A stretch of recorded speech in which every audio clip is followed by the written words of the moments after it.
Hey folks, Seth here. As we watch cities burn, statues being torn down, and calls to defund the police, if you haven't already, it may be time to think about personal protection. Guns Etc. has 10,200 square feet of guns, ammo, safes, and a staff that will work with you to find the best firearm for your situation. So stop by their huge store in Mesa or click on gunsetcetera.com and have access to over $400 million in firearms and accessories. And if you like my monologues, please subscribe to 960 The Patriots YouTube channel. Welcome back and happy July 23rd, 2020. We begin with our text today, that which Robert Kennedy said in 1968 in Indianapolis on the eve of Martin Luther King Jr.'s murder. Breaking the news to his mostly black audience, Kennedy said that night, quote, "In this difficult day and this difficult time for the United States, it is perhaps well to ask what kind of a nation we are and what direction we want to move in.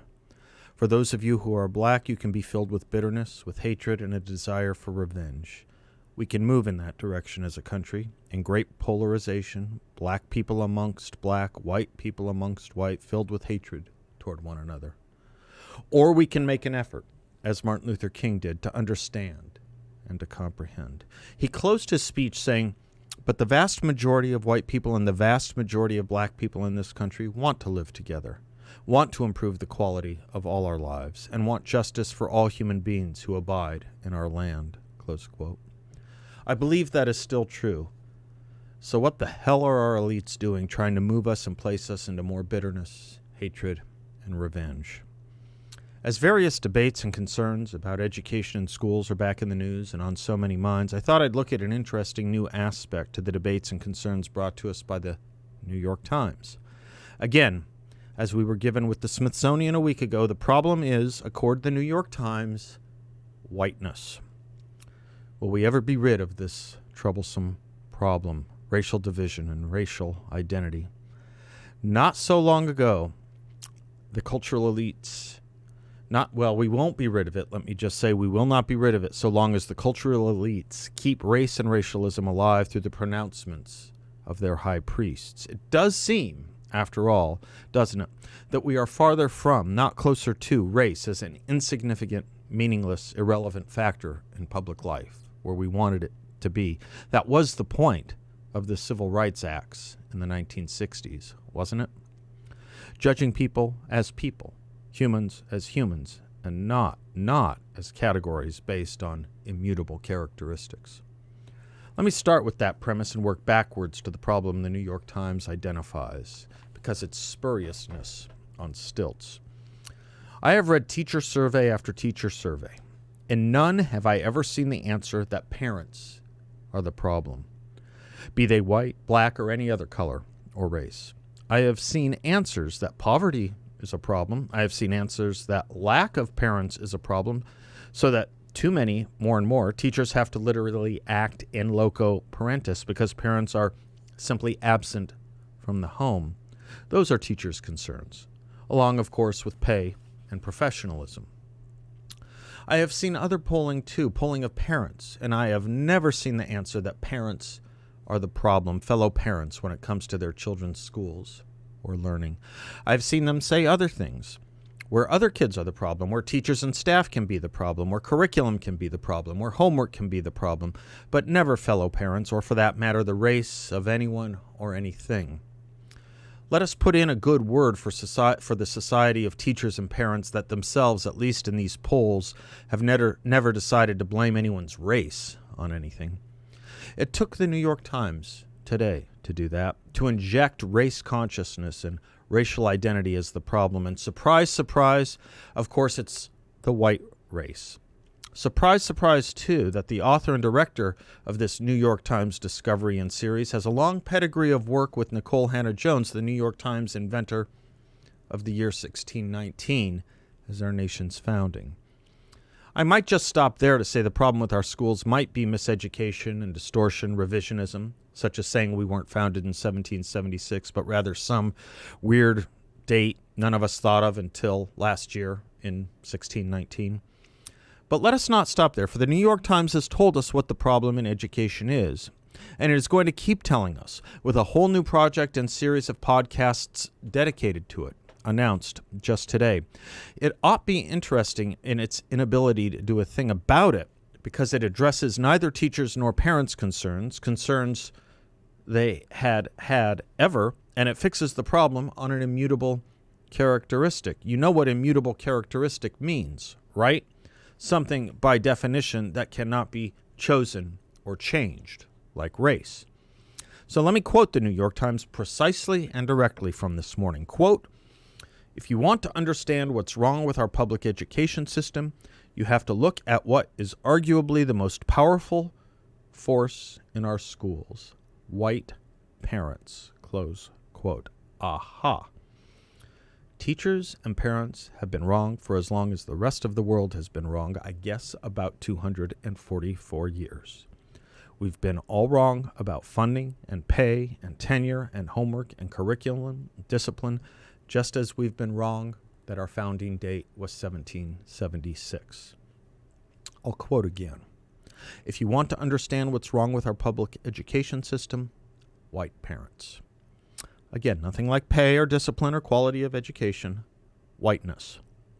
And whiteness's parents at that. Let me point out an interesting trend I've seen in the polling of teachers' concerns of late. It is poverty, as to many of them, it drives so many other problems, from discipline to respect and access and homework and absenteeism and health. Well, we do know how to solve poverty in this country. We really do. Study after study confirms it, and these studies came out of the liberal Brookings Institute think tank, not some right-wing or conservative dream palace. It starts with, you name it, giving children parents. That is to reduce poverty and ensure a middle class or higher level of living. Don't have children before marriage. Don't give children an absence of fathers. Follow those rules, and you have a 2% chance of poverty or having your children raised in poverty. This is, of course, a problem. Call it fatherlessness for now. There are other terms. And it's a problem that does transcend race. It's a problem in every category, but it is a huge mistake, or would be, to say the problem of absentee parents is at its greatest in the white community. It isn't. It's a particular, several-fold larger problem in minority communities. And by larger, I mean larger by about 200%. And for goodness sakes, we all know that. So immediately, we know the New York Times is speaking rot, wholesale rot, engaging in and about to give us a cataract of nonsense, to borrow from C.S. Lewis. The problem is not parents, per se. The problem is a lack of parents. And the problem there is not white ones, per se. It's actually in other racial categories, if that is the race game we are being forced to play once again. But leave it to the New York Times to discover a new sociology where we demonstrate the fatuity of the obvious by means invented and obscure.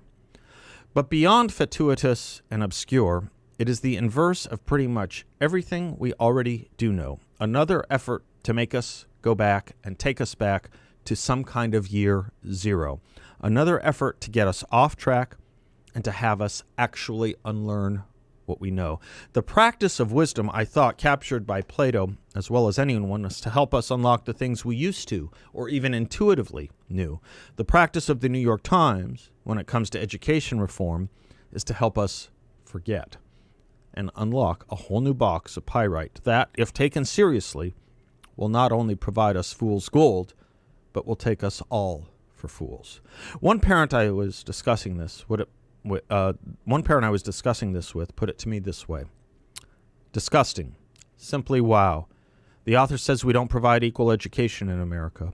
We would if we adopted school choice and cut the tenure of poor teachers and paid good teachers more. Good grief. 100% of what she claims in the New York Times is wrong. The problem of inequality comes from no school choice and the unions allowing poor teachers and resisting any meaningful reforms. Outrageous. What can I say? Yes. But we live in a bizarro world when it comes to the New York Times. Call it Hitre, as the DC Comics would have it. That's Earth backwards. Us do opposite of all earthly things. Us hate beauty. Us love ugliness, as the comic books have it. Which turns me to the racial element the Times is pouring all over us. White parents. they tell us. Call me old-fashioned, but maybe we could all use a little old-fashioned right now as long as we're invoking comic book language. But I still thought the task of society, this society, never mind the task of education in this society, was to eliminate distinctions by race. In the words of the brief, submitted by Thurgood Marshall on behalf of the NAACP in 1954's Brown versus Board of Education case, quote, "Distinctions by race are so evil, so arbitrary and invidious, that they must not be invoked in any public sphere," close quote. Or let me use the words of Justice Harry Blackmun. Racial and ethnic distinctions are inherently suspect. I go back to when Martin Luther King Jr. said it was the distinguishing of we humans by race that made for inequality. King said that again and again, starting in the 1950s, and he put it that it wasn't the fact of segregation's inequalities that were the problems per se, it was the separations of us, the distinguishing and categorizations of us by race that was the problem. Indeed, he put it that even if blacks had all the schools and all the same quality of schools as whites, if black children and white children had all the same access, but were still segregated to different schools, the problem would exist. That was the heart of the problem of the notion of separate but equal. For as King summarized it as far back as 1956 in a speech on rural education, quote, "You see, equality is not only a matter of mathematics and geometry, but it's a matter of psychology. It's not only a quantitative something, but it's a qualitative something. And it is possible to have quantitative equality and qualitative inequality," close quote. How do you get qualitative inequality? By categorizing us by race. Good work, New York Times. You've set us back yet again. You have divided us yet again. You have given us a regression. What a deterioration. I'm Seth Leibson. The lines are open.